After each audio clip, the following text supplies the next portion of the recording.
My girlfriend laughed. You're not even worth introducing to my friends. I smiled, sent the group chat screenshots, and watched them drop her one by one. My name is Jason, I'm 29, and until recently, I thought I understood where my life was headed. I worked a steady job in IT support, nothing glamorous, but it kept me comfortable. I had a modest apartment, a small group of friends, and after years of short-lived dating disasters, I thought I had finally landed in something real with Natalie. She was 27, lively, charismatic, and effortlessly charming in a way I never was. When she walked into a room, she didn't just attract attention, she commanded it. And for a while, I was proud to be the quiet guy standing next to her. We had been dating just over a year, and from the outside, we looked solid. Date nights, weekend trips, occasional sleepovers that stretched into entire weeks. She left little reminders of herself at my place. A jacket draped over a chair, a tube of lipstick in the bathroom, earrings sitting on the counter. At the time, I thought those things meant permanence. What I didn't realize was that to her, those same signs meant convenience. I started noticing something odd around the 6-month mark. Whenever I mentioned meeting her close friends, she would find a way to deflect. At first, it was reasonable enough, scheduling conflicts, one friend out of town, another dealing with family issues. Later, the excuses became stranger. You wouldn't like that group, she said once, almost dismissively. Another time she claimed it wasn't the right time to introduce me, as if there was some unspoken initiation ceremony I hadn't passed. I brushed it off, convincing myself she had her reasons. But one evening put all doubts to rest. Natalie invited me to dinner with her roommate, Carla, and a coworker named Daniel. I had met Carla before. She was the kind of roommate who alternated between being overly friendly and borderline hostile, depending on her mood. Daniel was new to me, someone Natalie seemed eager to impress. We sat at a trendy downtown restaurant, the type of place with dim lighting and cocktails that cost more than an entire meal at a diner. The evening began fine enough. Conversation flowed, and I even found myself laughing at a few of Daniel's workplace stories. But then, as the drinks kept coming, Natalie's tone shifted. She leaned back in her chair, flashing her confident smile, and when Daniel asked how long we'd been together, she said something that still rings in my head like a gunshot. She laughed, not the polite kind of laugh to ease tension, but a sharp, mocking burst. Then she said, "Oh, Jason? He's not even worth introducing to my friends." The words hung in the air. Carla giggled awkwardly. Daniel raised his eyebrows, and I felt my stomach drop. I forced a smile, pretending it was a harmless joke, but the sting was immediate. I didn't argue. I didn't ask her what she meant. Instead, I filed it away in my mind. If she thought I wasn't worth presenting to the people who mattered in her life, then what exactly was I worth to her at all? The rest of the dinner passed in a blur. I remember nodding at Daniel's stories, pushing food around my plate, pretending not to notice the sideways glances. Natalie carried on as if nothing had happened, pouring herself another glass of wine and changing the subject to a new project at her office. By the time we left, I had already made my decision. I wasn't going to confront her outright. That would give her the power to twist the narrative, to paint me as sensitive or insecure. Instead, I was going to observe, watch, listen, and when the time came, I'd make sure the truth came out on its own. Back at her apartment, she acted as though the evening had been a success. She curled up beside me on the couch, put on some random Netflix show, and rested her head against my shoulder. I sat stiff, forcing myself to stay calm. She had no idea I was replaying her words in my mind, dissecting them, turning them into a plan. The first step was simple. I needed to know how she really spoke about me when I wasn't in the room. I knew she used group chats heavily. Her phone buzzed constantly, little flashes of light at all hours of the day. She guarded it carefully, never leaving it unattended for long. But people slip up, and one night, she did. Natalie was in the shower, her phone buzzing nonstop on the nightstand. The screen lit up, and I saw the familiar preview of a group conversation. Normally, I would never have touched it. But after what she said, my morals felt irrelevant. I picked it up. The chat had a name, Core Crew. 5 people total, including Natalie. Her closest circle, the ones I had never been introduced to. I scrolled back only a few days, and my pulse quickened. They weren't just talking about weekend plans or TV shows. They were talking about me. Natalie was leading the charge. He's sweet, but honestly kind of pathetic. Another message. I can't bring him around. You guys would roast me alive. Followed by laughing emojis from her friends. I read on. She compared me to her exes, mocking my job, saying I lacked ambition. One particularly cruel line made my jaw clench. I swear, being with Jason is like babysitting a nice guy who never grew up. And then I saw a name. Chris. Chris wasn't in the chat, but they were talking about him. Apparently, he was Natalie's co-worker, someone she had been grabbing drinks with after work. She wrote that he was fun, adventurous, the opposite of me. Her friends encouraged it, one even asking if she was finally moving on. I took a screenshot, then another, and another. Every message, every insult, every hint of infidelity. I captured them all. By the time Natalie walked out of the bathroom in a towel, I had already sent the screenshots to my own email for safekeeping. I handed her phone back casually, pretending I hadn't touched it, and she smiled like nothing had changed. But something had changed. Drastically. Over the next week, I became a different person around her. I listened more closely, noting every detail about her schedule, her habits, her stories. I noticed inconsistencies, claiming she stayed late at work when her location tags on social media said otherwise. I watched her friends' reactions when she mentioned me. Some avoided eye contact. Others smirked. Every little detail fed into my growing suspicion that I had been nothing more than a placeholder. Someone convenient until she found better. But here's the thing. I wasn't going to rage or explode. I wasn't going to give her the satisfaction of watching me unravel. Instead, I was going to let her own words dismantle the world she built, piece by piece. And it all started with that dinner, with her laugh echoing in my ears. What she didn't know was that I had every insult preserved, every betrayal documented, and every friend in her so-called core crew about to see exactly who she really was. The night I found the group chat, everything inside me shifted. I didn't rage, I didn't scream, and I didn't confront Natalie. Instead, I decided to study her, the way someone studies a puzzle with missing pieces. I wasn't going to act until I understood exactly what I was dealing with. For the first few days, I kept my distance emotionally while keeping up appearances. I still cooked dinner when she came over, still asked about her day, still kissed her on the forehead when she left. But inside, I was cataloging every word, every action. Natalie underestimated me.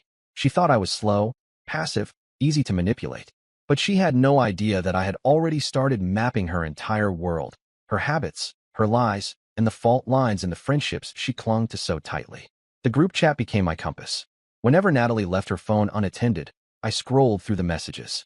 I learned their rhythms. Who initiated most conversations, who reacted with sarcasm, who seemed more hesitant. Marcy was the loudest voice. She was the one cheering Natalie on whenever she bragged about flirting with Chris.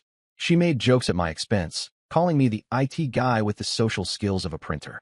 Her cruelty was effortless, as if mocking me bonded her to the others. Brianna, on the other hand, was different. Her responses were shorter, less enthusiastic. Sometimes she ignored Natalie's digs at me completely.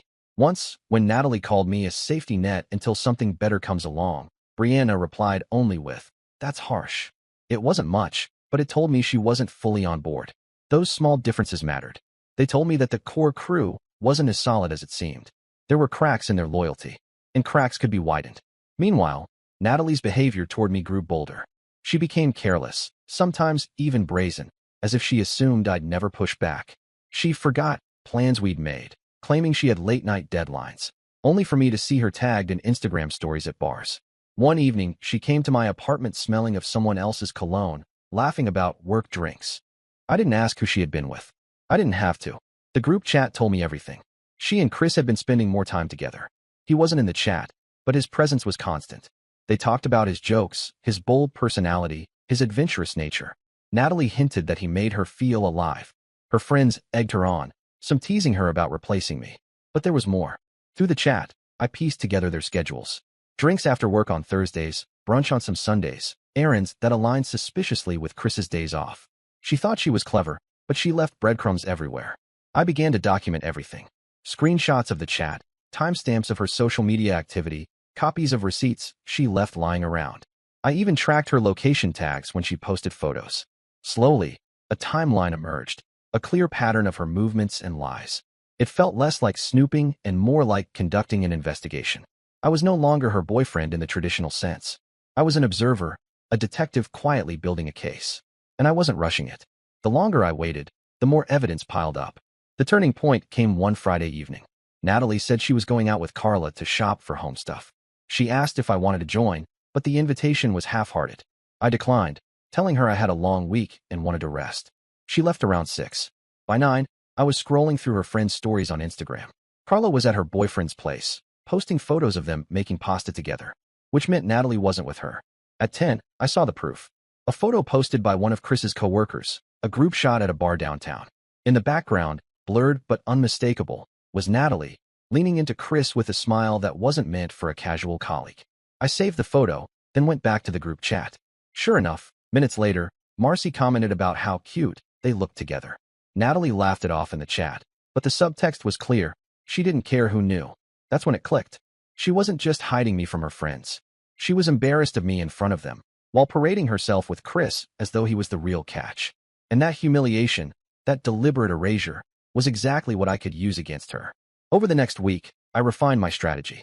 I didn't want to expose her all at once. That would create shock, but not lasting damage. Instead, I wanted her to watch her own foundation collapse slowly, friend by friend, until there was nothing left to hold on to. The key was the group chat. It was the hub of her social world, the place where she curated her image, where she maintained control. If that chat turned against her, she'd have nothing left. So I studied the dynamics more closely. Marcy was loyal to Natalie, but also impulsive. If doubt crept in, she might lash out quickly. Brianna was reserved, a quiet observer who might already harbor doubts. The others, Carla and a woman named Elise, were somewhere in the middle, passive but easily influenced. What I needed was a way to plant seeds of mistrust. It came sooner than I expected. One night, Natalie fell asleep on my couch after too many glasses of wine. Her phone was unlocked in her hand. I slipped it away gently and opened the group chat. Scrolling through, I found the perfect thread from earlier that day. They had been talking about an upcoming party. Natalie joked that she wouldn't bring me because I couldn't keep up. Marcy responded with laughing emojis. But Brianna had said, "That's kind of cruel, Nat. You've been with him a while. Doesn't he deserve better?" Natalie replied, "Better? He should be lucky I even stick around." I screenshotted the entire exchange, then logged into a fake number I had set up earlier for emergencies. From there, I sent the screenshots anonymously to the group chat itself. Not all at once. Just that one snippet. Within minutes, the chat exploded. Marcy demanded to know who leaked it. Elise asked if it was a joke. Brianna stayed quiet. Natalie went into panic mode, insisting it was fake, then blaming Brianna for trying to stir drama. I watched the chaos unfold in real time, pretending to be asleep next to her. Her phone buzzed nonstop as she typed furiously, her hands shaking. By the next morning, the group was fractured. Natalie texted me about how crazy her friends were acting, spinning the story like she was the victim of some misunderstanding. I nodded sympathetically, hiding my smirk. She had no idea it was only the beginning. The following days confirmed what I suspected. Trust in the group was breaking down. Marcy accused Brianna of leaking. Brianna denied it but grew colder toward Natalie. Elise tried to mediate but only made things worse by pointing out that Natalie did, in fact, say those things. Natalie doubled down, lying to each of them individually, trying to keep her grip on control. But lies don't work when evidence is staring people in the face. And I had plenty more evidence waiting to be revealed. Still, I didn't rush. I wanted her unraveling to be slow, painful, and undeniable. So I continued to collect screenshots of her mocking my career, messages bragging about how Chris flirted with her, comments about how she only kept me around for stability. Each screenshot was a weapon, waiting to be used at the right moment. But I also started watching her friends more closely. I followed their social media, noting who interacted with whom. I saw Marcy posting cryptic quotes about fake people. I noticed Brianna quietly unfollowing Natalie. The group was splitting faster than even I anticipated. And in the middle of it all, Natalie kept laughing at me, oblivious. One night, she sat across from me at dinner, scrolling through her phone with a smirk. She glanced up and said, "You know, I don't think you'd survive one night with my crew. They'd eat you alive." I smiled back, my expression calm, while my mind replayed the images of her friends beginning to abandon her. She thought she was untouchable, that she had the upper hand. But in reality, she was already losing ground, step by step, word by word, betrayal by betrayal. And when the time was right, I would release the next wave. The first leak was enough to shake her foundation, but not enough to topple it. I could see it in the way Natalie carried herself after the group chat exploded. She was nervous, paranoid, but still clinging to the belief that she could manage the situation. Her strategy was predictable: charm and lies. She told Marcy she suspected Brianna of jealousy. She told Brianna that Marcy was stirring drama behind her back. She told Elise that everything was taken out of context. It was almost impressive, the way she tailored her excuses to fit each person. But charm has limits. Lies lose power when people see the cracks. And with every passing day, those cracks widened. I knew the time had come to escalate. Chris had been a constant shadow in the chat. Natalie didn't outright confess to anything physical, but the insinuations were clear. She wrote about drinks that went too far, about him being fun in ways Jason could never be. Her friends teased her, asking if she was finally moving on. Natalie never denied it. And then I found the message that would detonate everything. Marcy, careful, Nat. People at work are going to notice if you keep hanging out with Chris this much. Natalie, let them notice. Jason doesn't matter. Chris actually makes me feel something. That was all I needed. The next Friday night, Natalie told me she was going out with Carlo again. I didn't even bother pretending to believe her. As soon as she left, I checked her location tags through a side account I'd set up. By 9 p.m., she was at the same bar as Chris. I sat in my apartment, scrolling through the screenshots, preparing to strike. It wasn't anger I felt anymore. It was a calm, deliberate focus, the kind you get before pulling a trigger. At 10:15, I sent the first screenshot to the group chat from my anonymous number. Natalie's words about Chris making her feel something. The effect was immediate. Messages poured in. Brianna, wow. So it's true. Elise, you've been lying this whole time, Nat. Marcy. What the hell? Why would you say that about Jason? Natalie tried to control the narrative instantly. This is fake. Someone is editing screenshots. But then I dropped the second blow, the coworker's photo of Natalie leaning into Chris at the bar. Same night. Same outfit she was wearing when she left my place. Silence followed. A silence so heavy you could almost hear it. Then the chat erupted. Brianna accused her of stringing me along. Elise demanded honesty. Even Marcy, her most loyal defender, turned against her. Nat, you've been lying to us for months. This isn't edited. We've all seen you with him. Natalie panicked. She left the chat entirely. Seconds later, she rejoined, trying to reframe the situation, claiming the leaks were part of some vendetta. But the damage was done. Her credibility had evaporated. Watching it unfold was surreal. I sat alone in the dark, lit only by the glow of my phone, as Natalie's empire crumbled in real time. Around midnight, she stumbled back into my apartment, reeking of alcohol and stress. She collapsed on the couch, muttering about how her friends were being dramatic and how someone was out to ruin her. She had no idea I was the ghost in her machine. I nodded sympathetically, offered her water, and kept my face neutral. Inside, I felt a cold satisfaction. The fallout spread quickly over the next few days. Brianna blocked Natalie completely. Elise stopped answering her calls. Marcy wavered at first, torn between loyalty and betrayal, but by Tuesday, even she had gone silent. Then came the rehearsal explosion. Chris's girlfriend found out. I hadn't planned on involving her at first, but when I saw her name pop up in one of Natalie's messages, "Don't worry, Chris says his girlfriend is clueless," I knew she deserved the truth. I tracked her down on social media and sent her the screenshots directly. The response was swift. She not only confronted Chris, but also forwarded everything to HR at their company. Suddenly, Natalie and Chris weren't just facing personal fallout, but professional consequences as well. Chris was pulled into meetings. Natalie whispered about being unfairly targeted. The irony wasn't lost on me. She had mocked me for being too boring, too safe, too ordinary. But it was her recklessness, her arrogance, that was tearing her life apart piece by piece. The more she unraveled, the more careful I became. I didn't gloat. I didn't slip up. I maintained my role as the quiet, supportive boyfriend, even as I watched her burn from within. But I couldn't resist small moments of irony. One evening, she sat across from me, complaining about how isolated she felt. "It's like everyone's turned against me at once," she said bitterly. I smiled faintly and replied, "Strange how quickly people show their true colors." She nodded, missing the double meaning entirely. By midweek, the group chat was dead. Natalie tried to revive it, pleading with her friends to hear her side, but they ignored her. The screenshots had spoken louder than any excuse she could invent. The silence from her circle drove her frantic. She refreshed her phone constantly, pacing the room, muttering about betrayal. The confidence she once wore like armor was gone. In its place was desperation, a frantic need for validation that no longer came. And still, she clung to me, the very person she had ridiculed. She started talking about moving in together, about building something real. I almost laughed out loud at the irony. She wasn't seeking love. She was seeking stability, someone to anchor her now that her social world had collapsed. But I had no intention of being her safety net. The final act of part 3 came on a Thursday night. Natalie begged me to come to dinner with her, just the two of us. She seemed nervous, almost rehearsed, like she was preparing for some grand confession. At the restaurant, she tried to pour her heart out. She admitted she had made mistakes, that she had acted out of fear, that she had taken me for granted. She promised things would change. I listened silently, nodding in the right places, but offering nothing back. She thought she was winning me over, that her performance was working. But in my pocket, I had the final piece of evidence. A screenshot of her mocking me to the group chat just 2 weeks prior, calling me the kind of guy you keep around only until something better shows up. I hadn't released it yet. I was saving it for the perfect moment. And that moment was almost here. As she spoke across the table, I realized something. Natalie wasn't apologizing because she cared about me.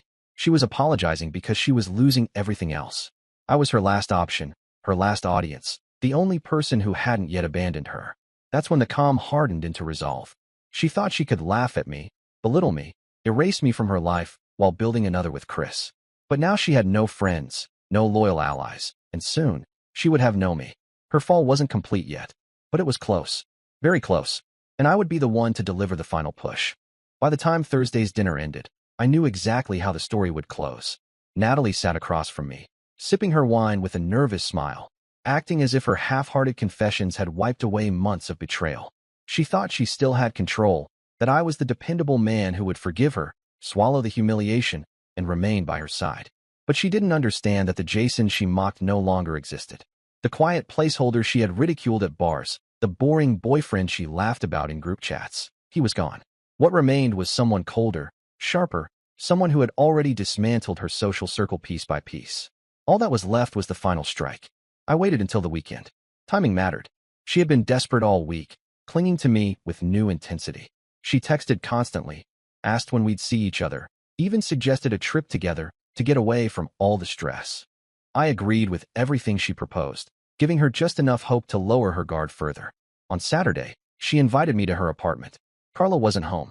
The place felt eerily quiet, stripped of the usual background noise of music or laughter. Natalie had cooked dinner, a rare gesture from her. She was pulling out all the stops, convinced she could repair what she had shattered. We sat at her small dining table. Candles flickered. She talked about how toxic people had poisoned her friendships, how jealous coworkers had twisted things at her office. She cast herself as the victim, weaving a story where everyone else was to blame. I listened silently, chewing my food slowly, my expression unreadable. She mistook my calm for sympathy.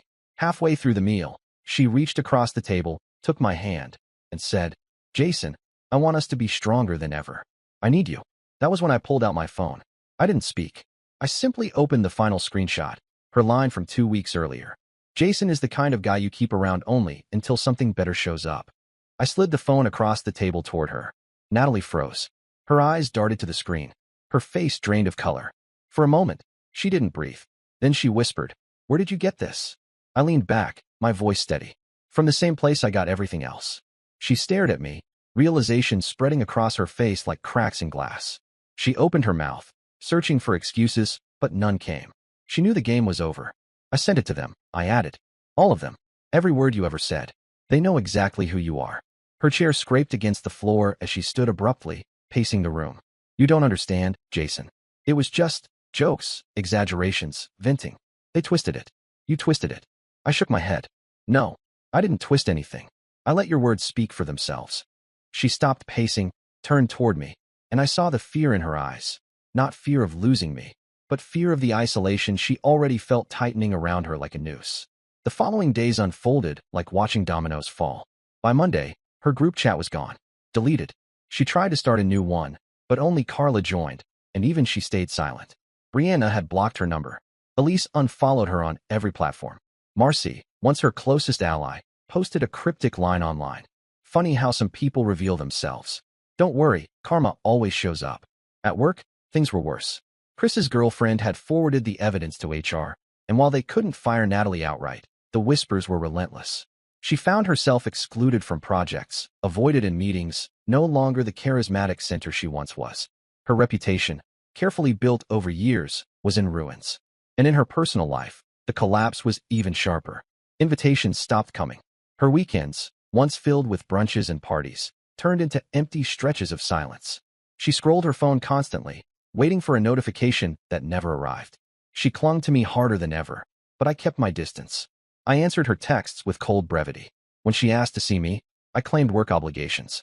When she begged for reassurance, I gave none. She was beginning to understand that I wasn't her last safety net. I was the one holding the scissors. The final severing came one evening at my apartment. She showed up unannounced, eyes red from crying, hair disheveled. She dropped onto my couch and said, "Jason, please, don't leave me. I've lost everyone else. I can't lose you too." Her voice cracked, the confident tone replaced with raw desperation. For a moment, I almost felt pity. Almost. But then I remembered every word she'd written, every time she mocked me, every time she told her friends I wasn't worth introducing. I stood, walked to the door, and held it open. She stared at me in disbelief. "You're serious?" I nodded once. "You wanted to see what I was worth. Now you know." She broke down, pleading, but I didn't waver. Eventually, she walked out, her sobs echoing down the hallway. I closed the door, locking it behind her, and felt the quiet wash over me. It wasn't triumph I felt. It wasn't joy. It was something colder, heavier. Justice, maybe. Balance. In the weeks that followed, I moved on quietly. I focused on work, spent time with the few true friends I had, rebuilt myself without the shadow of her belittlement. Occasionally, I'd hear about her through mutual acquaintances. She had tried reconnecting with old friends, but they wanted nothing to do with her. Chris had distanced himself completely, blaming her for the HR debacle. Her social media, once filled with photos of crowded dinners and nights out, became barren. Only the occasional filtered selfie, each one drowned in silence. She tried reaching out to me once more, a long message filled with apologies, explanations, promises. I didn't reply. I didn't even open it.